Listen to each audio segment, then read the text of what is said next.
مساء الفل عليكم. الزمالك بيكسب سموحة 3-4-2. تمام. ف يعني وبيفلت من مفاجأة بايخة قوي بعد اللي حصل في ماتش الأهلي. آه، أنا يعني الناس اتفرجت على ماتش امبارح، اتفرجت على الماتشات اللي فاتت، ومش عارف ليه كل الكلام رايح على 4-3-2، 3-4-3، 4-3-3، 4-2-3-1، 4-1 4-1. وبقيت طريقة اللعب دي حاجة هي دي اللي بيدور عليها الفرقة، هي دي اللي الفريق هيكسب بيها. أو يا جماعة، طريقة اللعب هي حاجة كويسة وحاجة مهمة طبعا للفريق، لكن دي رصة اللعيبة في الفرقة. في عوامل تانية أهم بكتير من رصة اللعيبة. آه، باختصار كده عشان الفيديو ما يطولش مني. فريق كرة الزمالك، فريق الكورة في الزمالك، مش السكواد مش كامل.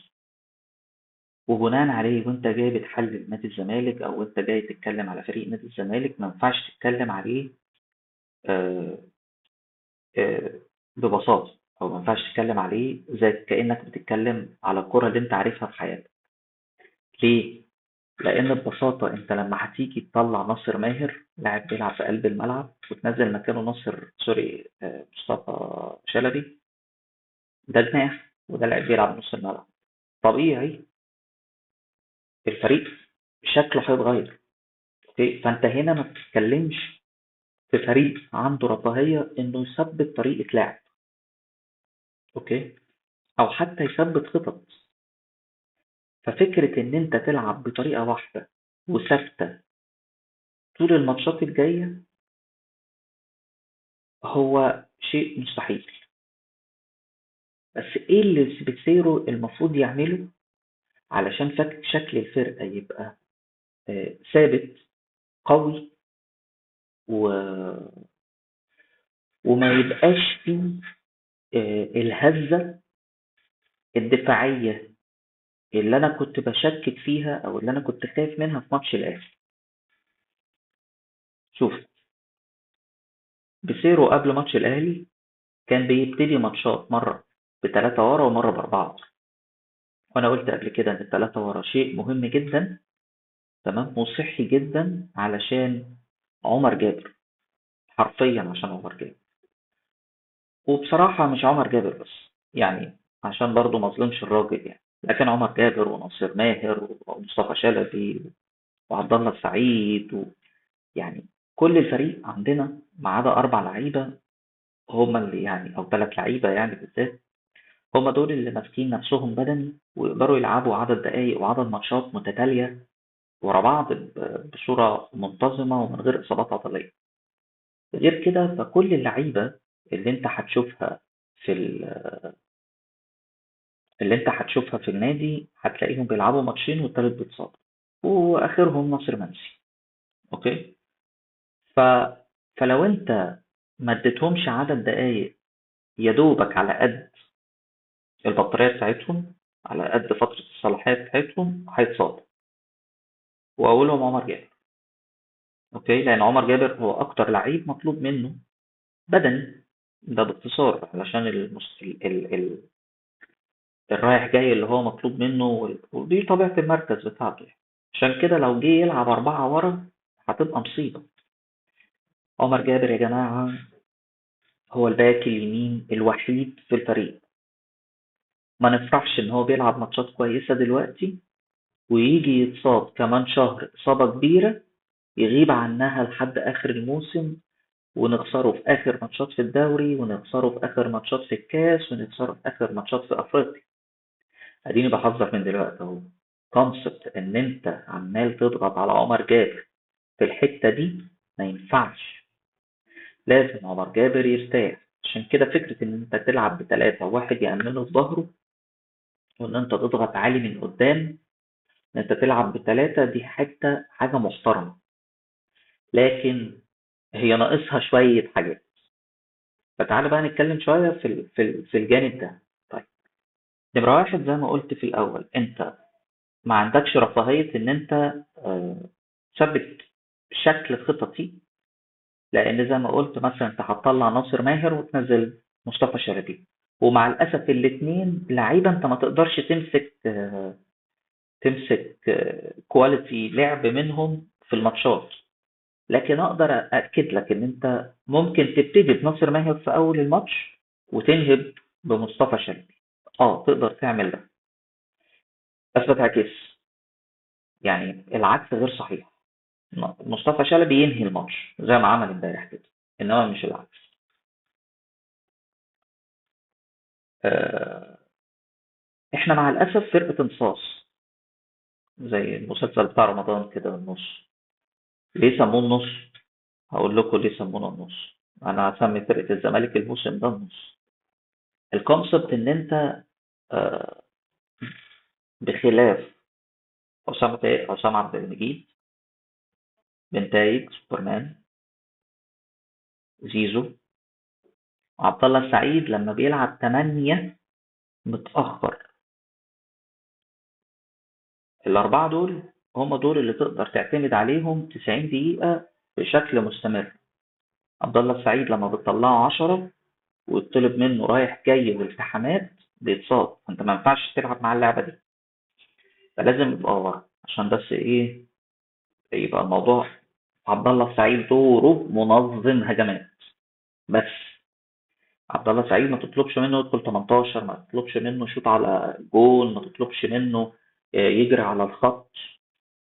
عبد الله السعيد منظم هجمات، يبصي لك كرة، يعكس لك مكان، يغطي لك مساحات، يوجه لك اللعيبة، آه، يضغط على لعيبة، يقفل زوايا تمرير.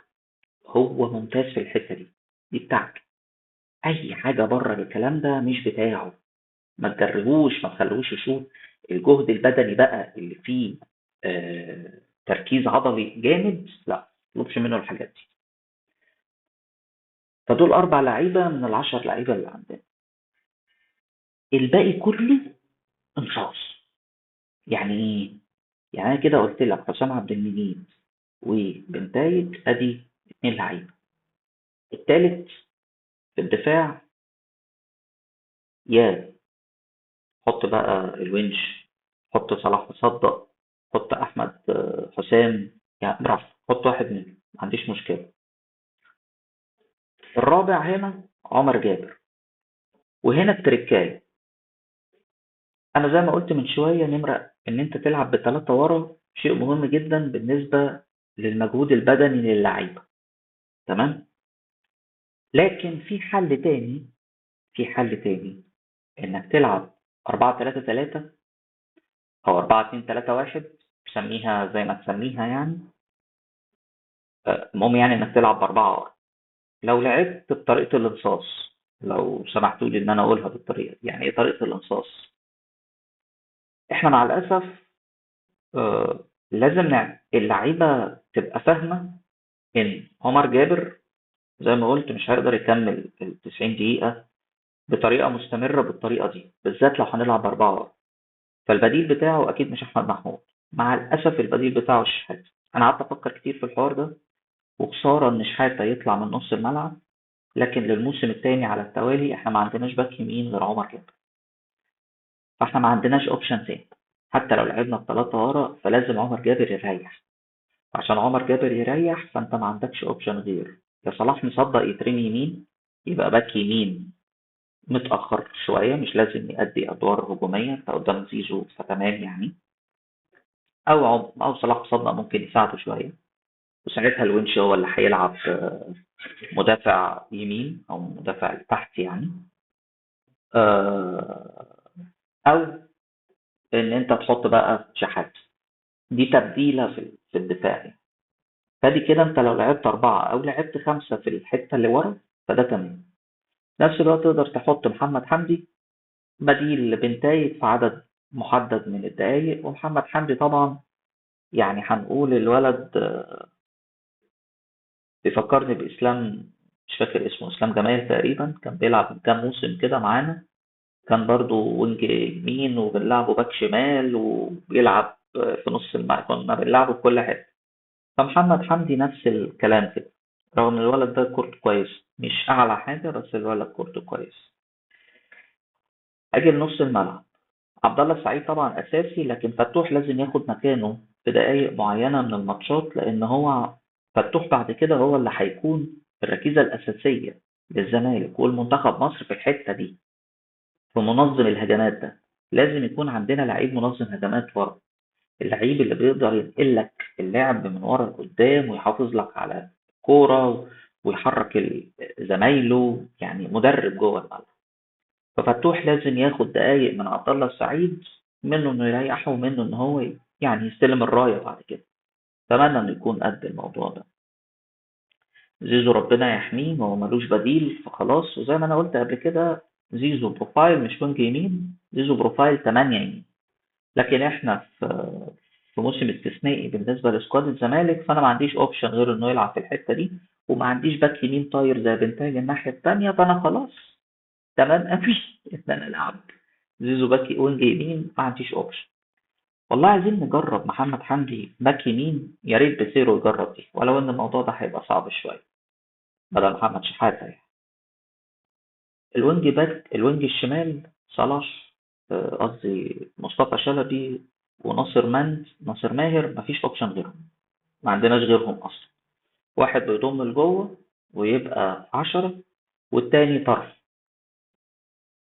الميزة شوية في حتة إن أنا ابتدي بناصر ماهر في الأول، إن بنتايج بيبقى لسه في أول في الأول الماتش، ولسه في الطاقة البدنية العالية بتاعته، فبيفتح، فبيبقى محتاج إن هو يبقى قدامه مساحة فاضية يجري فيها. فوجود ناصر ماهر إنه بيسحب لجوه الملعب دي بتبقى كويسة بالنسبة لبنتايج، علشان يفتح كوينج وإيه الكرة تتلعب له، هو يقدر يرفع عرضيات، عكس طبعا لما مصطفى شلبي بيبقى هو اللي قافش في الجناح. ده بيضطر بنتايج يا يقف، يا الحل التاني هو اللي يدخل في ال 18.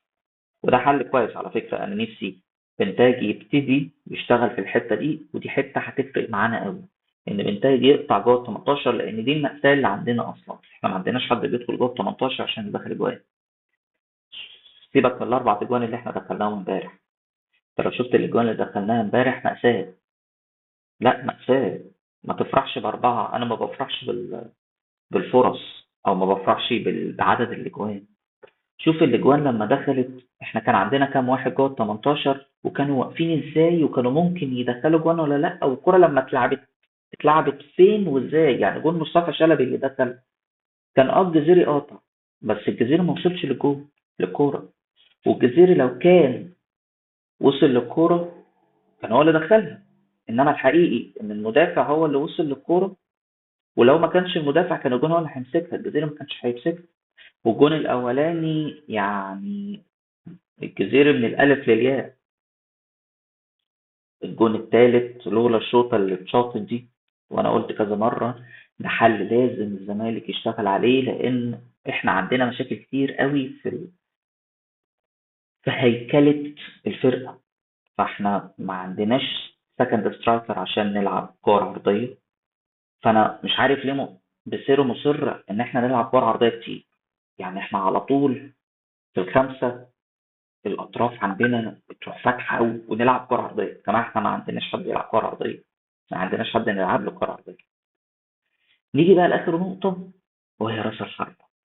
احنا عندنا رأس حربة بيلعب دماغه حلو قوي، هو ناصر منسي، لكن ما بيعرفش يلعب برجليه خالص. وعندنا رأس حربة بيعرف يلعب برجليه كويس قوي ويتحرك ويلتحم زي الجزيري، لكن ما بيعرفش يلعب بدماغه، وبانت قوي امبارح. فليه لا ما يلعبوش هما الاثنين مع بعض؟ ناصر منسي يبقى جوه ال 18 تارجت مان، هو راس الحربة رقم 9، والجزيري هو اللي يطلع بره ويبقى هنقول 9.5. يبقى أنا عندي 2 رؤوس حربة جوه ال 18 أقدر أخدم عليهم ويقدروا يساعدوني. والبودلة بتوعهم أديكوا شفتوا امبارح مع ناصر منسي أهو، كده كده بيتصاب، وبيتصاب كتير، ما بيتصابش قليل، فما بيلعبليش عدد دقايق كتير. دي تاني أو تالت إصابة لناصر منسي في الموسم ده لو أنا يعني فاكر صح. فناصر منسي كتير عليه إنه يلعب مهاجم لوحده، والجزيري كمان كتير عليه إنه يلعب مهاجم لوحده. فليه لأ ما نلعبش بيهم هما الاتنين؟ الاتنين يوزعوا الجهد ما بينهم هما الاتنين، فطول الشوط طول الماتش هما الاتنين يضغطوا مع بعض على دفاعات الخصم ايا كان الخصم اللي احنا بنلعبه، وواحد زي ما قلت لكم بيلعب لبره والتاني جوه ال 18، فيقدروا يساعدونا هما الاتنين. والبديل حسام اشرف اللي مع الاسف الراجل مش مقتنع بيه او هو واضح ان هو مقصر في حق نفسه. وبمناسبة الناس المقصرة في حق نفسها، سيف فاروق جعفر لازم يشتغل على نفسه بدني. يا سيف انت موهبة كبيرة قوي، لكن موهبة من غير بدني ما تسواش حاجة، هتتركن على الرف ومش هتكمل. لازم يا جماعة، لازم فين عضلاتك، فين كتفك، فين باي وتراي يا ابني، انت بتلعب كورة. لازم يبقى جسمك فين السمانة، يعني أي عضلة اديني أي عضلة في جسمك. فلازم الانصاص دي تشتغل مع بعض، لازم يبدلوا مع بعض، علشان احنا لسه هندخل شهر 4 وفي شهر 5 في ماتشات صعبة قوي، ماتشات ورا بعض، ماتشات مش هيبقى احنا مستحملين فيها، وهو ربنا ادانا فرصة ان احنا ما ممكن ننافس على دوري، ممكن اكيد بننافس على افريقيا وادي الكاس كمان. فاحنا مش هنبقى في حمل ان اللعيبة اللي عندنا زي عمر جابر او ناصر منسي او ناصر ماهر، ثلاثة دول بالذات يعني، واتصابوا تاني في اخر الموسم، وشلبي كمان، والاقي نفسي بلعب من غير فريق اصلا ناحية قدام، والاقي نفسي بلعب بقى هجمة مرتدة وانا ونصيبي. فدي حاجة انا يعني بقول عليها من دلوقتي، ان احنا لازم نبتدي نعمل خطة نريح فيها اللعيبة مع بعض علشان نقدر نعدي لحد اخر الموسم من غير ما يبقى فيه اصابات، وكل اللعيبة تبقى فريش بشكل مستمر. ربنا معانا في اللي جاي. سلام.